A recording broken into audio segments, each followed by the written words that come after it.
17 साल की समृद्धि ने छोटी उम्र में ही अपनी मां को खो दिया था। तब से उसके पापा गौतम ही उसकी पूरी जिंदगी थे। समृद्धि के पापा ने कभी भी उसे अपनी मम्मी की कमी महसूस होने नहीं दी, पर उनकी लाइफ में एक दिन ऐसा आया जिसने उनकी जिंदगी ही बदल दी। एक यूजुअल संडे का दिन था। समृद्धि के पापा कुर्सी पर बैठकर अखबार पढ़ रहे थे और समृद्धि अपने रूम में कथक डांस प्रैक्टिस कर रही थी। तभी अचानक से घर की डोरबेल बजी। दरवाजा खोलने पर बाहर सूट पहने एक लॉयर खड़ा था। उसने बताया कि गौतम के चाचा का देहांत हो गया है और उन्होंने अपनी एक हवेली विरासत में गौतम को सौंपी है। गौतम को यह बात बहुत अजीब लगी, क्योंकि गौतम की अपने चाचा से बिल्कुल नहीं बनती थी और वो करीबन 15 सालों से उनसे नहीं मिला था। पर जब उस लॉयर ने पूरा पेपर वर्क दिखाया तो गौतम को समझ आया कि ये सब सच था। समृद्धि और गौतम को अभी भी यकीन नहीं हो रहा था कि वो इतनी बड़ी हवेली के मालिक थे। हवेली को देखकर समृद्धि के पापा को समझ आ गया था कि वो अपनी फाइनेंशियल सिचुएशन में इतनी बड़ी हवेली में रहना अफोर्ड नहीं कर सकते थे। इसलिए उन्होंने उस हवेली को बेचने का डिसीजन लिया। पर समृद्धि की आंखों में एक अलग सी चमक थी। उसने अपने पिता को बोला कि वो हमेशा से एक बड़े से घर में रहना चाहती थी। गौतम ने समृद्धि की खुशी देखकर कुछ समय उस हवेली में रहने का डिसीजन लिया। वो हवेली जितनी बाहर से खूबसूरत थी, उतनी अंदर से भी समृद्धि की खुशी का ठिकाना ही नहीं था। वो पूरी हवेली में घूम घूम कर हवेली के सभी कमरे देख रही थी। तभी वो एक ऐसे कमरे के आगे पहुंची जिसका दरवाजा बंद था। उस बड़े से दरवाजे पर एक बड़ा सा ताला लगा था और उस ताले पर संस्कृत में कुछ लिखा हुआ था। समृद्धि ने उस ताले पर जैसे ही हाथ लगाया, उसे मानो बहुत जोर का करंट लगा। इससे पहले कि समृद्धि कुछ समझ पाती, उसके पापा ने उसे आवाज लगाई और समृद्धि वापस मुड़कर अपने पापा के पास जाने लगी। पर चलते चलते समृद्धि के कानों में एक आवाज आई। उसके कानों में एक औरत हंसते हुए उसे पुकार रही थी।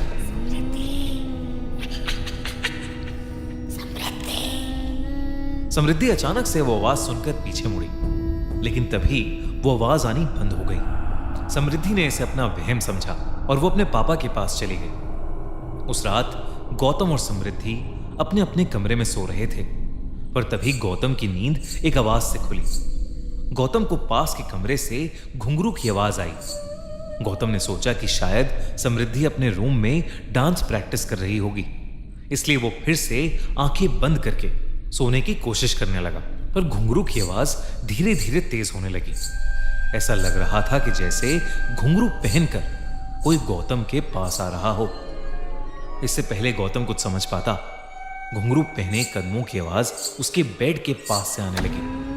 गौतम तेजी से उठा तो उसने देखा कि कमरे के अंदर कोई भी नहीं था। अब गौतम को कुछ अजीब लगने लगा था। वो उठकर समृद्धि के कमरे की तरफ गया। समृद्धि के कमरे में पहुंचकर उसने देखा कि वो कमरे में थी ही नहीं। अब गौतम को टेंशन होने लगी थी। वो समृद्धि को आवाज देकर पुकारने लगा। उसने हवेली की लाइट जलाने की कोशिश की, पर कोई भी बटन काम ही नहीं कर रहा था। गौतम ने कमरे के बाहर पड़े एक लैंप को उठाया और उसे जलाकर हवेली में समृद्धि को ढूंढने लगा। घूमते घूमते गौतम को फिर से घुंघरू पहने किसी के चलने की आवाज आई। गौतम उसी आवाज का पीछा करने लगा। गौतम जितना उस आवाज के करीब जाता, वो आवाज उससे उतनी ही दूर जा रही थी। लेकिन उस आवाज का पीछा करते हुए गौतम ने खुद को एक कमरे के बाहर खड़ा पाया।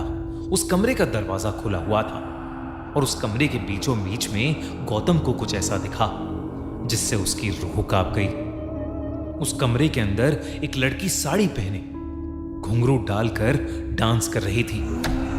इससे पहले वो कुछ समझ पाता, गौतम को उस लड़की का चेहरा दिखा और उसका दिल दहल उठा। वो लड़की कोई और नहीं बल्कि समृद्धि ही थी। पर समृद्धि बिल्कुल भी नॉर्मल नहीं लग रही थी। उसने बहुत सारा मेकअप किया हुआ था और वो मेकअप उसके पूरे चेहरे पर फैला हुआ था। उसके बाल बिखरे हुए थे और वो बंगाली भाषा में कुछ गाना गा रही थी। गौतम ये सब देखकर बहुत डर गया और वो दौड़कर समृद्धि के पास गया। उसने जैसे ही समृद्धि के कंधे पर हाथ रखा, समृद्धि ने मुड़कर जोरों से एक चीख मारी और गौतम की छाती पर अपना हाथ मारा। गौतम समृद्धि का हाथ लगते ही कमरे से बाहर जाकर गिरा और उस कमरे का दरवाजा गौतम के मुंह पर बंद हो गया। ये वही कमरा था जिस पर समृद्धि को सुबह ताला दिखा था। गौतम उठकर जोर जोर से उस दरवाजे को पीटने लगा। वो कुछ भी करके समृद्धि को वहां से बाहर निकालना चाहता था। गौतम पागलों की तरह उस दरवाजे को ठोकने लगा। तभी उसे अपने पीछे से एक आवाज आई जिससे वो रुक गया। पापा, आप ये क्या कर रहे हो? गौतम ने जैसे ही पीछे मुड़कर देखा, उसके पीछे नाइट सूट पहने समृद्धि खड़ी थी। समृद्धि ने कहा कि वो अपने कमरे में सो रही थी और उसे जोर जोर से दरवाजा पीटने की आवाज आई, जिसे सुनकर वो वहां आ गई। गौतम को अब भी कुछ समझ नहीं आ रहा था। अगर समृद्धि अपने कमरे में ही थी तो उसे दिखाई क्यों नहीं दी, और उस कमरे के अंदर मौजूद वो लड़की कौन थी? इन सवालों से गौतम का सर फटने लगा था, पर वो समृद्धि को डराना नहीं चाहता था। इसलिए उसने समृद्धि को अपने कमरे में वापस जाकर सोने को कहा। गौतम पूरी रात नहीं सोया। सुबह होते ही वो हवेली के पास एक मंदिर में चला गया। गौतम भगवान में बहुत मानता था और उसने मंदिर में जाकर अपने साथ हुआ पूरा किस्सा भगवान की मूर्ति के सामने बोल दिया। गौतम नहीं जानता था कि मंदिर का पुजारी भी उसकी बातें सुन रहा है। जैसे ही गौतम मंदिर से जाने लगा, मंदिर के पुजारी ने उसे रोककर पूछा कि आखिर वो रहता कहां है। और जब गौतम ने उसे बताया कि 2 दिन पहले ही वो पास वाली हवेली में रहने आया था, तो उस पुजारी का चेहरा सफेद पड़ गया। उसने गौतम को उस हवेली से तुरंत निकल जाने को कहा। जब गौतम ने पुजारी से बात की तो उस पुजारी ने बताया कि कई सालों पहले उस हवेली में एक राजा रहता था और मंजुलिका नाम की एक लड़की हवेली में नाच गाकर सबका मन बहलाती थी। पर धीरे धीरे राजा को मंजुलिका से लगाव होने लगा। पर मंजुलिका अपने साथ नाचने वाले एक साथी से बेहद प्यार करती थी। उस राजा को जैसे ही इस बात का पता चला, जलन और गुस्से की आग में उसने मंजुलिका और उसके साथी दोनों को ही जान से मार दिया। मंजुलिका की मौत हो गई, पर उसकी आत्मा उस हवेली में ही रह गई। और आज भी मंजुलिका की गुस्से से भरी आत्मा उसी हवेली के एक कमरे में बंद है। गौतम को अब सब कुछ समझ आ गया था। जो कल रात को उसे दिखी वो कोई और नहीं बल्कि मंजुलिका थी।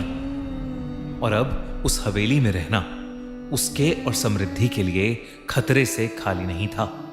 वो उसी पल समृद्धि को लेकर वहां से जाना चाहता था, लेकिन जब वो घर वापस गया तो समृद्धि मंजुलिका वाले कमरे में बैठी हुई कल रात जैसे साड़ी और घुंघरू पहने हुए उस कमरे में पड़ा पुराना सामान देख रही थी। गौतम ने समृद्धि को वहां से चलने के लिए कहा, लेकिन समृद्धि वहीं रुकने की जिद करने लगी। जैसे ही गौतम ने समृद्धि को डांटा तो समृद्धि अचानक से गौतम पर ही हावी हो गई। उसने गौतम को उसकी गर्दन से उठा लिया और बंगाली भाषा में गुस्से से कुछ अजीब सा बड़बड़ाने लगी। कुछ ही पलों में गौतम की सांसें रुक सी गई थीं।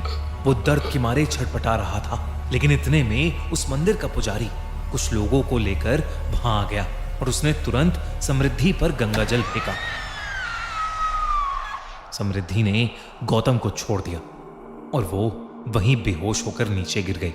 गौतम और उस पुजारी ने वहीं पूजा करके उस कमरे को फिर से ताले से बंद किया और गौतम समृद्धि को लेकर उस हवेली से हमेशा हमेशा के लिए चला गया। उस हवेली को बेचना क्या, उस हवेली के आसपास जाने का भी ख्याल गौतम ने अपने मन से निकाल दिया। समृद्धि को आज भी नहीं पता कि आखिर उन्होंने वो हवेली क्यों छोड़ी, और ना ही गौतम उसे उस हवेली को छोड़ने की वजह बताता है।